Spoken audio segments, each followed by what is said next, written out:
reporting live from RSBN headquarters in Auburn, Alabama. As we know, today is Trump's first official day working business in the White House. It is also my first day reporting for RSBN now with Liz Willis. So wish us both luck as we begin incredibly new journeys for us. The first thing we'd like to talk about is that Donald Trump has signed 3 important executive orders already. Earlier today, President Donald Trump signed an executive order withdrawing the United States from the Trans-Pacific Partnership, also known as TPP. It's a trade deal, and he stated that it's a great thing for the American worker. John McCain countered by saying that abandoning the TPP was the wrong decision and a serious mistake that will have consequences for America's economy and strategic position in the Asian Pacific region. For those of you who don't know, TPP in a nutshell is that 12 countries that border the Pacific Ocean signed up to the TPP in February of 2016, representing roughly 40% of the world's economic output. The pact aimed to deepen the economic ties between these nations, slashing tariffs and fostering trade to boost growth. Members had also hoped to foster a closer relationship on economic policies and regulation. The agreement was designed so that it could eventually create a new single market. TPP has been strictly under wraps, and a lot of people do not know the details that have been inside it. So it's hard to say what exactly it's changing, but it's a good thing that Trump has decided not to carry on with it. The second topic that we'll be discussing is Trump's White House, and they announced today in a press conference that they will be offering Skype seats at daily press briefings. Press Secretary Sean Spicer said he will take questions at his daily press briefing via Skype from reporters based outside of Washington. Spicer said the Skype seats will be available for each daily briefing, stating it can benefit us all by giving a platform to voices that are not based in Washington. The Skype seats will be available to reporters based 50 miles or more outside of Washington for work or organizations who do not have a permanent White House pass. I think this is great. I hope to be able to see many new bloggers and news sources that are international who don't have other means to get to Washington, D.C. that will have a new voice to report exactly what's going on and to branch out of the mainstream media, giving other sources information that's pertinent to the United States citizens. Another topic, on a lighter note, that's getting overlooked by the mainstream media. Donald Trump surprised a volunteer with VIP inaugural concert tickets. But that's not all. Shane was also given a greater gift.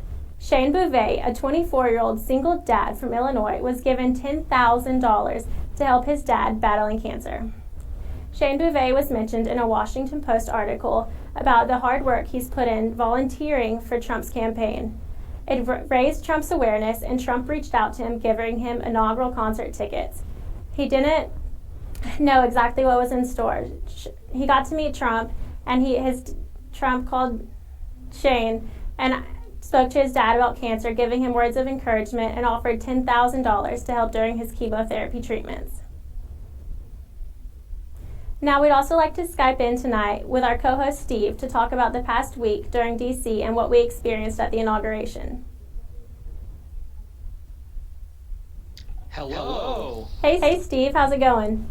Hello, world. Hello, Liz. Congrats on your show. Thank you. I look forward to seeing you back in Auburn when you're done moving. I do too. I just look forward to being done moving too. Good job so far. I'm enjoying it. Thank you. I sort of just want to keep listening, but I guess I have to be on the show, so I'll do this Well, instead. it's a work in progress, but Yes. we're working hard. Cool. So, Steve, for the viewers who are just now tuning in, who didn't get to see the inauguration and what we did for the 6-hour broadcast the day of, what would you describe as the lines that we saw and the crowds? What do you think caused the controversy between the images between Trump's inauguration crowd size and Obama's? So, Liz, I'm going to get to that in 1 second, but one thing I want to do is, as you were talking to start the show, I had one comment to make on something you said. So, don't you love how I'm being a help to you on your first show? Instead of just going with what you want to talk about, I'm already throwing a curveball. Oh, no, but that's please. what I do. That's what I do. So what I wanted to say is, you were talking about the whole Skype seats thing. So, I guess Sean Spicer said that, they're going to start having, like, in addition to the 50 or whatever the number is of a small number of journalists in the actual room, they're going to have these Skype seats where, like, my understanding is like 4 people from smaller organizations could Skype in and ask a question. So, like, I appreciate the gesture, but really, does that give anybody a voice? So like, yay, like the North Dakota Conservative News can ask one question, and it can't even, like, when you ask a question, you kind of have to ask it fast, because like today there was this, I believe it was an Indian guy, I don't know where he was from, but I think he was from an Indian news organization, and he asked a question, and as soon as his question brought in any kind of editorializing or anything besides like a quick question, all the other journalists in the room were like, ask the question. So having a Skype seat where you can ask one really brief question, to me, is not really giving a voice. And what I want to suggest is, if you people out there watching are concerned with giving a voice to alternate media, you can give them the voice by actually reading them. That's what's going to give them the voice. Like, giving them the voice is not them being able to ask like one short question a month to Sean Spicer, who is, look, he's a press secretary, so he's not going to even give he's going to give sort of the press spin answer anyway. But if you really want to give a voice to these alternate forms of media, the best way to me to do it is to actually consume them, read them, support them, read what they got to say, because if more of you go and read these alternative forms of media, they're going to be more successful, and also that's really going to allow them to get their views out, because all these different new media companies, they have a lot more to say than one-line questions. I'm sure if you go to their sites, various sites, pick your site, they might have long articles about stuff. So again, I appreciate the gesture by the Trump administration to bring more new voices in. But really speaking, like, just being able to ask a single question, we got to be realistic about what that means. But I would encourage all of you, because I think having more voices in the discussion about politics and what's going on in this country is great.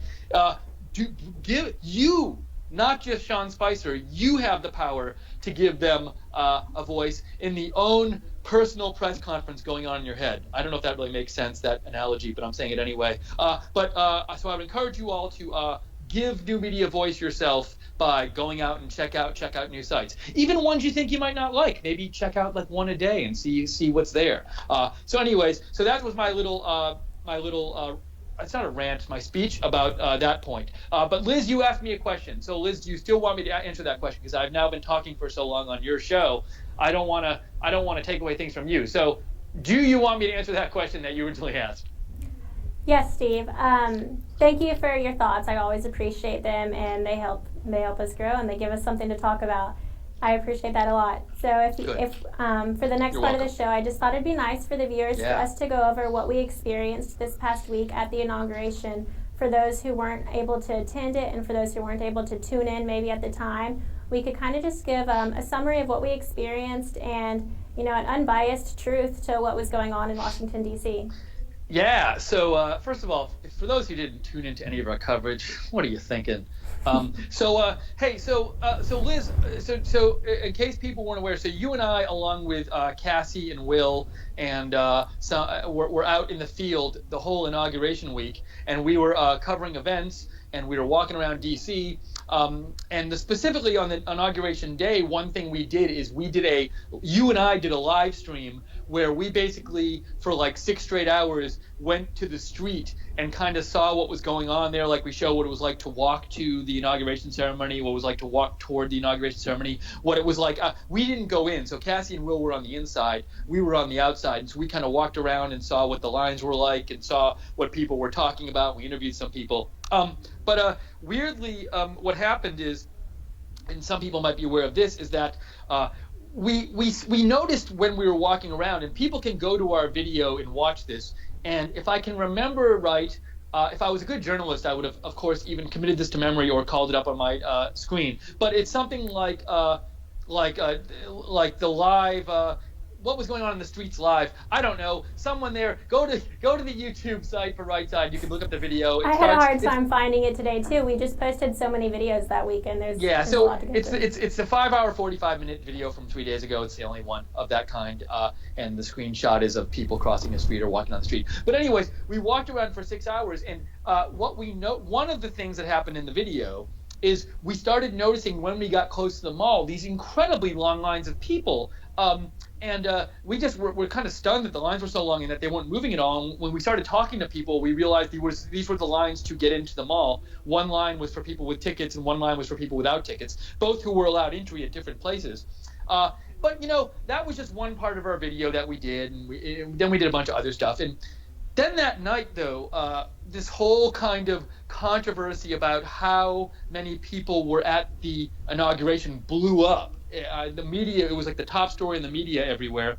And when that happened, I started thinking to myself, like, well, whoa, like, we have a little something to say about that, because we were there and we saw people who seemed to not be getting in, who wanted to be getting in. And personally, Oh yeah, and I should say, I did a video from this. So if you watch this show and you just can't get enough of this talk about this subject, you want to know a little more about it, about how our experiences. I did a video yesterday where I interviewed one of the people who was in line and who we talked to on that day and ended up not getting into for the inauguration ceremony because of the line. So you can go watch that. But anyways, so we, as Liz was saying, we actually want to get in. Like, once we got close to the mall, we're like, well, we should go in if they don't, especially because they weren't requiring tickets. But we gave up on it because the line was too long.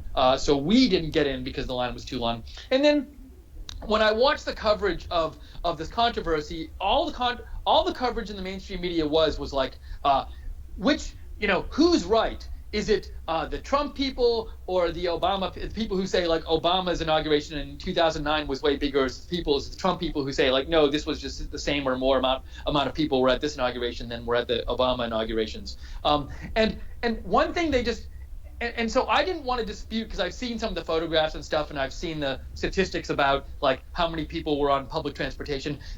From the best that I can tell, it seems reasonable to me to say there were more people at the Obama 2009 inauguration than were actually physically at the Trump inauguration. And I don't want to dispute that. But one thing I saw that wasn't covered was, it did seem possible, given your and my experience, Liz, from looking what the lines were like, it did seem possible that the numbers of people who were actually on the mall for Trump's inauguration ceremony, especially like in those photographs, when you see those photographs of the mall area, that number was deflated because lots of people couldn't get in because of the long lines. And so that's why I did my live stream yesterday to talk about this issue, that we did have evidence that people weren't getting in, and I interviewed one of them, and you and I didn't get in because of the long line. And all I was asking was that, like, I couldn't figure out why given that the media was spending so much time on this controversy about how many people were there and whether there were more people at the Obama inaugurations than there were at the Trump inauguration, it at least seemed reasonable to say, like, to investigate, well, could these long lines have had something to do with it? And I watched a lot of coverage of the mainstream media talking about this controversy, the Sunday night and Monday, and, like, no one brought this up. So my big beef is that people can go to our video, they can see the long line for themselves, then they can go to my video where I interviewed this guy, Michael, I can't remember his last name. Cook. Mike Cook, thank you, Mike Cook. And they can go to my podcast, my live stream where I interview him, and he talks about how he and many other people didn't get into due to the long lines. So the evidence is there, Steve, I think we have a clip of that. If we could roll the clip of the line and the interview with Mike Cook really quick. Just kidding. We do not have that. Well, anyways, yeah. That's fine with me. So. Okay, we're not going to roll that, but it is on YouTube if you want to check it out. I'm sorry for interrupting, Steve. No, it's fine. So it's the problem here is just that it seems like very lazy reporting, and that as I said in my live stream, it seems to me like it's a case where people, once they if people want to believe a certain thing, then once they get a little information that might corroborate that thing, like, they don't bother, they stop all investigation. And I certainly think, given that the lines were easy to find, we found them, and these people are easy to find who are in the lines, we found one who was willing to be interviewed right away, to me, what was the explanation? Why wasn't the mainstream media covering this issue of the lines? And one possible reason is just that, like, it didn't fit with their narrative that so many more Obama people showed up than Trump supporters for his inauguration. And Steve, you actually read an article stating that there were no lines. Is that correct? So in a little more detail, the New York Times, for like 24 hours after this whole attendance controversy blew up, their front page story was basically that, like, Trump's camp, like, including Sean Spicer, had been been misleading people about how many people were at the his inauguration, and that Trump's camp, when they were saying no, there were just as many people at our camp as Obama's camp.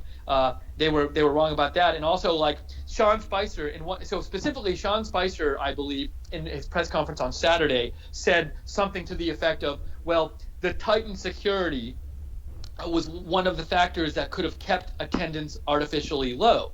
And the New York Times article mentioned that, and what it said basically was that, in response to this point that Sean Spicer made, was, well, the Secret Service said that they had hadn't received many reports of long lines or problems with the lines. That's basically what the New York Times said. So the whole way the New York Times dealt with this issue is just to say, well, the Secret Service said they hadn't received many reports of long lines. Now, like, that just seemed like not a good response, because first of all, you and I, Liz, did see lots of people in line. We have a video of a line snaking around multiple blocks in three different directions. And not moving. I mean, you and I, Liz, so how long were we out there for looking at that line, do you think? I think we spent at least an hour around that area, and we couldn't even figure out the beginning of the line or the end. Even if we wanted to get in, we didn't know where to go. It was so confusing. It was so That's packed. true, and they too. weren't moving, so there was no way to tell which direction to go in. That's a very good point, Liz. Liz, there were definitely no people out there directing people. It was like designed to get you frustrated. Like, we had to ask many people where to go, and there were no signs. And Liz, remember, you ran into your friend on the street, the former Miss Georgia, or runner-up to Miss Georgia or something. Yeah, Miss Georgia USA 2013. Yeah, but so we ran into her on the street, and then, like, walking to the inauguration, and then we ran into them, and they were at the back of the line to get in. And I think, didn't they say something like, we're getting really frustrated, we might not wait, or something like that? I mean, you talked to her, so you probably remember this better than me. I don't know what they ended up doing, but I know we ran into them 3 times because, like everyone, like a majority of people, they were just walking in circles. Nobody knew where to go or which line was for what. There were no signs. We only, out of the entire day, 6 hours that we spent out there, we saw one corner of the street that had people that were helping with directions. Yep. And we definitely saw, so that whole time we were out there, like, I remember we were sitting out there specifically covering the lines, like, for a good 20 minutes, and people didn't move. And actually, we asked a couple people in the lines, and Michael Cook said they had moved like 20 those like 3-foot wide blocks of sidewalk. They'd moved 20 of those sidewalk blocks, which is like 100 feet or something, he said, over a long course of time. And then we talked to somebody he was a ticketed line. Somebody in the non-ticketed line said in the last 20 minutes they had moved, and they pointed, it was like 150 feet away. So these were moving very slowly. And again, my point is not that, there's this grand conspiracy to keep people out of the inauguration. And my point is not, there actually were going to be more people at this inauguration than at the Obama inauguration. My point is only, there were clearly issues with the lines. There were clearly people who didn't get in, or because the lines were too long, and they got frustrated and they left, or they literally stayed in line and couldn't get in. And these issues are not being covered by the media. And maybe the media could do a good investigation of this and come up with it. And maybe ultimately they'd find out, you know what, 6,000 people didn't get in because of the lines. And maybe it was only 6,000, and that's not going to make a difference either way. Maybe it's more than that.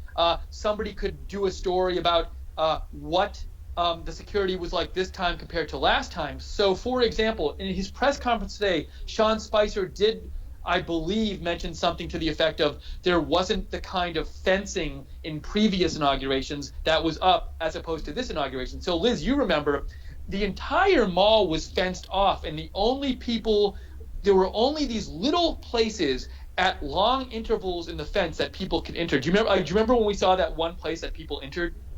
Yeah, I remember, and I remember that we couldn't get in. They were only accepting press passes at this point. We walked down to 3 different entrances, and we got told at each entrance that at the next one we'd be let in, which was not possible. There was no general admission at this point, and this was after the inauguration had taken place. So that was even after the ceremony. Yeah, that was even after the ceremony. And before the ceremony, there was this one little place people could go in that we saw, and it was actually going very slowly there. Like, they weren't just like letting people walk through this one little place. That would have slowed things up in itself, but it seemed like they were doing security checks, which I understand, but the whole process was very slow. So anyways, it was just like, we didn't go out there looking for this story. And if you and I, Liz, hadn't been out there, I would have just not known there was this line issue. The only reason we know this is because we happened to be, our job that day happened to be walking around the mall. And if you walked around the mall, you could not miss it. Go to our video and watch. These lines were gigantic. Like, you just couldn't miss them. And it frustrates me that, we work for a smaller news organization, but like these giant news organizations like the New York Times or CNN or whatever, they couldn't be bothered to send somebody out there to report on this or live or even investigate it after. And the New York Times is satisfied just quoting the Secret Service. And as Michael Cook said, the New York Times said, well, we don't think there were lines were a problem because the Secret Service says they didn't receive many reports. And I asked Michael Cook on my live stream, I said, hey, Michael, did you call the Secret Service? And he said no, and to complain, and he said no. And I said, why not? And he said, I wouldn't know who to call. How do I know to call the Secret Service about this? He said he thought, either the TSA or Department of Homeland Security would be responsible for that. He didn't think the Secret Service was responsible for the lines. So saying the New York Times saying, well, we don't think there were lines were a problem because the Secret Service didn't get many reports about this, that's not really good reasoning to me. Here at RSBN, we just like to get the videos of the crowds, don't we, Steve? Yeah, we do. We showed the crowds. We showed it. I just threw the cap of my water, but we showed the crowds that day. We did indeed do that. So go to the video. We'll look at the crowds. We're living out our legacy. Mm-hmm. So if we want to rewind a little bit, Steve and I actually got to attend the Deplorable the night before the inauguration. Steve, we also witnessed some protesting there at the Deplorable. I couldn't get a good view. Do you want to discuss the protesters that we saw at the bottom of the building? And I know we did see some broken eggshells when we left. I don't know. We weren't there for the violence. Our other senior correspondent, Cassie, I believe, she was sprayed with pepper spray or something. I'm not sure exactly, but people out there can go check out Cassie's videos. She made some great videos of her in the middle of the protests throughout the week, so you can check her out. But I do remember that we went to the Deplorable because we were pressed. We got there early, and then we started seeing people look out the windows. When we went to look out there were all these protesters out there. It was actually, I have never been around a protest where I could see it of that magnitude, and it was I was very scared. Now it turned out I didn't know exactly what was going on down there, and I received different reports from party guests about how bad it was, but in the moment you didn't know what was going on down there, and you didn't know exactly what was happening, and you didn't know how big it was going to get. It was actually quite scary, and I was quite scared for the people coming in. And Liz, you did a video, I believe that's up on the site now, where isn't there a video where you go and look out the window? Yeah, there's a video. It was not the best angle. It was not the best view. It was dark, and once again, we were at one of the top floors of the National Press Club, so it was hard to exactly get the view from the bottom of the street where the protest was going. But you could see that there was rioting, and people were moving pretty aggressively. I was scared for a little bit, but I also talked to some staff members there who said this is not the first protest that's happened there, and it won't be the last. It's pretty frequent, and it's a safe place to be, despite all the rumors about the attacks that could have possibly and were threatened to happen there. One takeaway, though, from the experience was, so you and I were there for about 4 complete days this week in D.C., and one thing we noticed to each other is we were surprised how few protesters we saw. I mean, there was that instance at the Deplorable, but you and I personally, we walked around a lot, and we saw very few protesters, and once in a while we'd see them, but they were really peaceful, and it was I think we saw one small group of 50 people or something. So now I know there were these big protests on the day of the inauguration ceremony, but the thing is, it's I think if you're just home watching the news, you might think well, the whole 3 days was just the city filled with protests. And as far as I'm aware, the big one was Deplorable, which wasn't even that big or violent. And then there was the one on Saturday, but if you look at that, I know they arrested a few hundred people, but it wasn't the whole city is like that. So my point here is this, it just teaches me how hard it is when you're watching TV coverage of something like this to get a real feel for what's going on. Because it's possible that except for the Deplorable protest and this other protest where they broke stuff, which was very serious and people got hurt, but it could have been a few hundred people who were just wanting to create havoc. That and alone is a lot different from a whole city protesting nonstop for 4 days. Right, I agree. But, and it's hard to tell. If I looked at the footage and I wasn't actually there, I would think that A, there was nobody in D.C. for the inauguration, and B, I would think there were protests going on every street corner and that it was a dangerous place to be. Right, Steve and we did not... Yep. Besides the deplorable, we didn't see one dangerous protest, and there were, in fact, a lot of people. We were waiting in lines for bathrooms that were astronomical. I mean, there were a lot of people in the city, and it was a safe place to be, despite mainstream media. This reminds me of something you said to me last week, where you were talking about how you were in Brazil for the Olympics, and from the media coverage, it seemed like it was very dangerous, but when you were actually there, your experience was like it was very safe, and you thought your experience from being there was you thought the media coverage portrayed it as if it was going to be one way, and that scared people away because it was like they didn't portray Brazil the way it was in person. Correct? Yeah, absolutely correct. That was actually one of my first glimpses of seeing something in real life versus seeing it on the news. I had worked watching the news for a long time, and I was scared really bad going up to the Olympics, whether it was terrorist attacks or Zika virus. I was scared before I went, and when I went there, it was beautiful. I was safe. There was no terrorist attacks. I didn't get bit by any mosquitoes. I certainly didn't get Zika. And one of the sad things, and you can see the effect that mainstream media has on the world, is when you're sitting in an Olympic arena and there's empty seats everywhere. That shouldn't have happened. It should have been full. There were athletes who backed out, and there were a lot of people with tickets who just didn't go because they were scared of their safety. And I think that also was a factor that would have happened within this inauguration, is that there was a scare factor, and that was a safety concern for a lot of people that I think generally would have gone to an inauguration. Mm-hmm. And the point here, at least my point here, is not that like the mainstream media is intentionally lying about things, or that like you shouldn't ever watch the mainstream media or consume it at all. My point is just like it's just hard to get a feel from what's going on from like short news reports from the mainstream media. So I would encourage you, whatever topic it is, whether it's should I go to the Olympics at this place or what's going on in the city, try to get more sources. And that's what's one of the great things about the internet, is there's so much more way to get information that's out there. Like for example, like in DC, if you wanted to know what was going on in DC during the inauguration, go on Periscope, watch people's feeds, watch feeds of people like us, like alternate media who have people on the ground. But just the information is out there. So just know that, like, and I'm sure most people out there know this, that things are more complex than they can seem just from a news report. So use the internet as a tool to go get your own information, and don't just believe don't just think that the ways things initially seem on TV, especially mainstream media, are the way things are. Yeah, and what you were arguing against earlier is with the Skype seats, you were saying it doesn't really give you a voice.